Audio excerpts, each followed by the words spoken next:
அனைவருக்கும் வணக்கம். நாம் அகத்திய மாமுனிவர் அருளிச் செய்த பரிபூரண ஞானம் என்கிற ஞான நூல் தொகுப்பை வாசித்துக் கொண்டிருக்கிறோம்.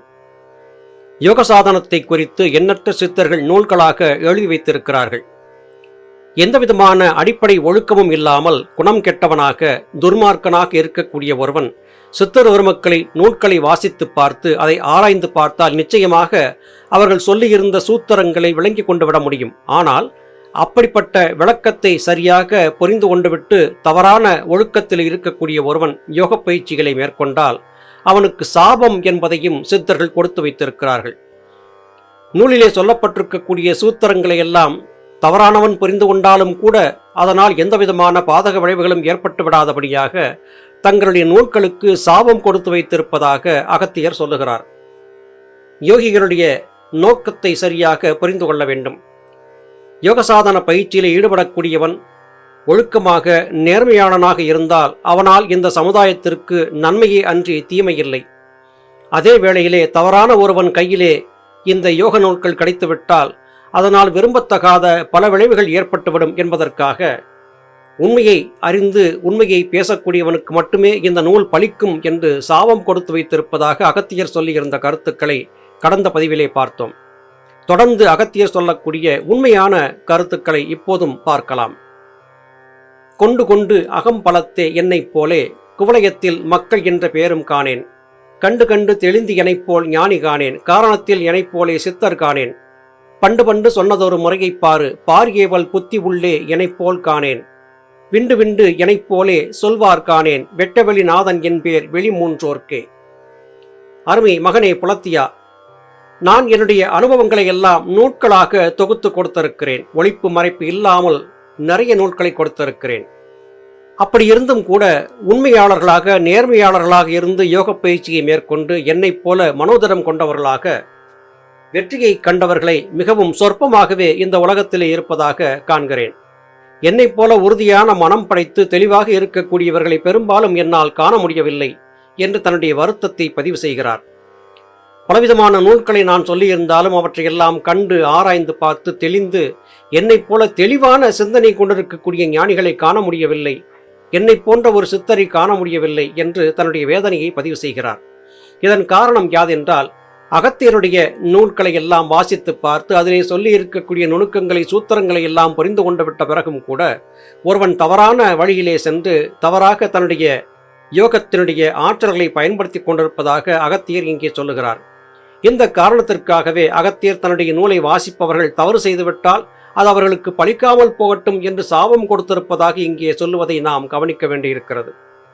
ஏவல் புத்தி உள்ளே என்னைப் போல எவருக்கும் இருப்பதாக தெரியவில்லை. சரியான புரிதல், சரியான உறுதியான மனநிலை, யோக பயிற்சியை எக்காரணத்தை கொண்டும் எந்த ஒரு உயிருக்கும் தீம்பழிப்பதற்காக பயன்படுத்தக்கூடாது என்கிற உறுதிப்பாட்டை பெரும்பாலான சித்தர்கள் கொண்டிருக்கவில்லை என்று தன்னுடைய வேதனையை பதிவு செய்கிறார். யோக சாதனத்திலே வெற்றி பெற்றுவிட்ட ஒருவன் ஏதாவது ஒரு நிலையிலே தனக்கு ஏற்படக்கூடிய கோபத்திற்காகவோ வேறு ஏதாவது உணர்ச்சிகளுக்காகவோ மற்ற உயிர்களுக்கு தீம்பளித்து விடக்கூடிய தன்மையை பெற்றுவிடுகிறார்கள்.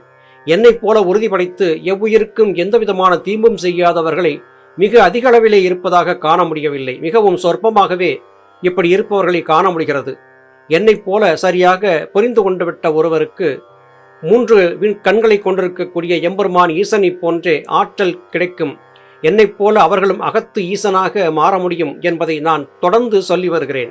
இருந்தும் கூட உண்மை நேர்மை தவறியவர்களும் உண்மையான ஈடுபாடு இல்லாதவர்களும் என்னுடைய நூலை பயன்படுத்தி அதன் மூலமாக பெற்ற ஆற்றல்களை கொண்டு தவறுகளை செய்து கொண்டிருக்கிறார்கள்.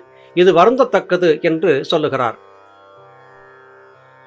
மூன்றான வெளி ஏது விவரம் கேளு. வெளிதனக்கு வெளி பார்வை ஒளியாய் நிற்கும்.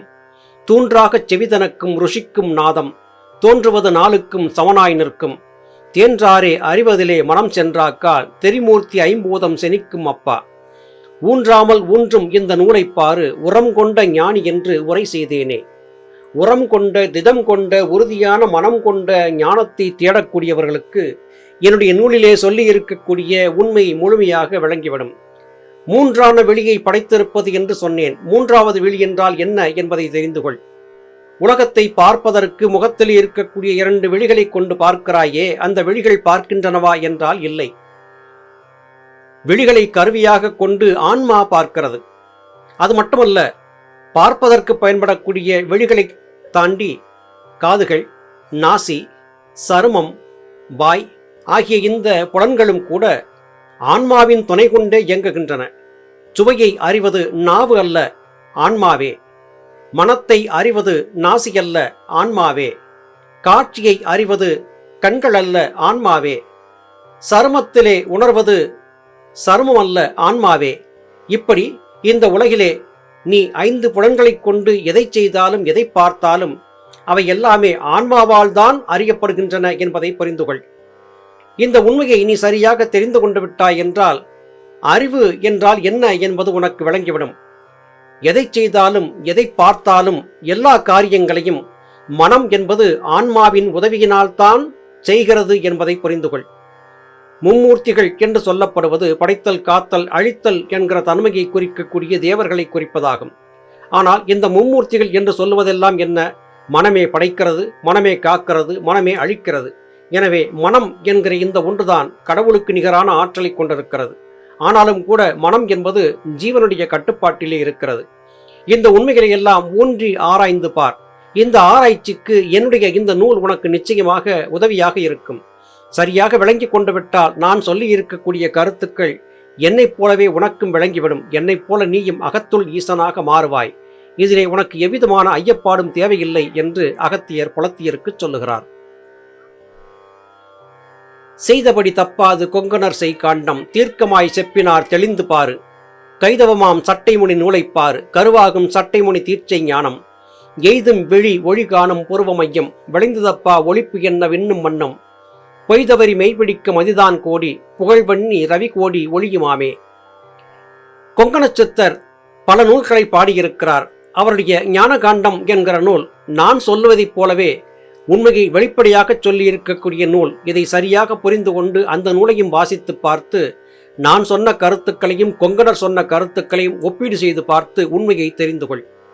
அது மட்டுமல்ல, சட்டைமுனி என்று அழைக்கப்பட்ட மிகப்பெரிய முனிவர் தீட்சை ஞானம் என்கிற வகையிலே ஒரு நூலை பாடியிருக்கிறார். அந்த நூலை வாசித்துப்பார். நான் சொல்லி இருக்கக்கூடிய இந்த ஆழ்ந்த கருத்துக்களை சட்டைமுனியும் சொல்லியிருப்பதை நீ புரிந்து கொள்வாய். அது மட்டுமல்ல, முறையாக வெளி ஒளியை உள்ளே திருப்பி புருவ மையத்திலே நிலைக்கும்படியாக செய்து புறத்திலே எந்தவிதமான ஜீவசக்தியாகிய வாயுவின் சலனமும் புலன்கள் வழியாக செல்லாமல் பிரகாசம் வீணாகாமல் தடுத்து நிறுத்தி சரியாக உனக்குள்ளே உன்னை தேடிக்கொண்டிருந்தாய் என்றால் நிச்சயமாக விண்ணும் மண்ணும் ஒன்றாக இணையக்கூடிய இடமாகிய சுழுமணி மையத்திலே பிரகாசம் காணும். அந்த பிரகாசம் என்பது கோடி சந்திர பிரகாசத்தை ஒத்ததாக இருக்கும். கோடி சூரிய பிரகாசத்திற்கு இணையானதாகவும் இருக்கும். இப்படிப்பட்ட இந்த 2 பிரகாசங்களையும் கொண்டிருக்கக்கூடிய அதி அற்புதமான ஒரு பிரகாசத்தை நீ உன்னுடைய புருவ மையத்திலே காண்பாய். அப்படி காணும் போது இங்கே நான் சொல்லியிருந்த இந்த கருத்துக்களும் கொங்கணர் சொன்ன கருத்துக்கள், சட்டைமுனி சொன்ன கருத்துக்கள், இன்னும் உண்மையை ஞானத்தை அறிந்து சொன்ன அனைத்து சித்தருடைய கருத்துக்களும் இந்த ஒன்றைத்தான் சொல்லியிருக்கின்றன என்பதை அன்றைக்கு நீ சரியாக தெரிந்து கொள்வாய் என்று அகத்தியர் புலத்தியருக்கு சொல்லுகிறார். அருமை சகோதர சகோதரிகளே, ஏதோ சில நூல்களை படித்துவிட்ட மாத்திரத்திலே எல்லாம் தனக்கு வாய்த்துவிட்டது என்கிற எண்ணத்தை கொண்டுவிடக்கூடாது. அகத்தியருடைய சொற்படி பற்பல முனிவர்கள், ஞானிகள், மகான்களுடைய நூல்களை தொடர்ந்து வாசிக்க வேண்டும். ஒரே கருத்துக்கள் பிரதிபலிப்பதாக தெரிந்தாலும் கூட நூல்களை தொடர்ந்து வாசிக்க வாசிக்க மனம் பக்குவப்படும். தவறு செய்யாத உண்மையான நேர்மையான பக்குவம் பெற்ற மனத்தை நாம் பெற முடியும். சித்தர் பெருமக்கள் நூல்களை வாசிக்க வாசிக்க ஞானம் என்பது நமக்குள்ளே முழுமையாக வெளிப்படும் என்பதையே அகத்தியருடைய இந்த நூல் நமக்கு சொல்லுகிறது. மீண்டும் அடுத்த பதிவிலே உங்களை சந்திக்கிறேன். அதுவரையிலும் நன்றி, வணக்கம்.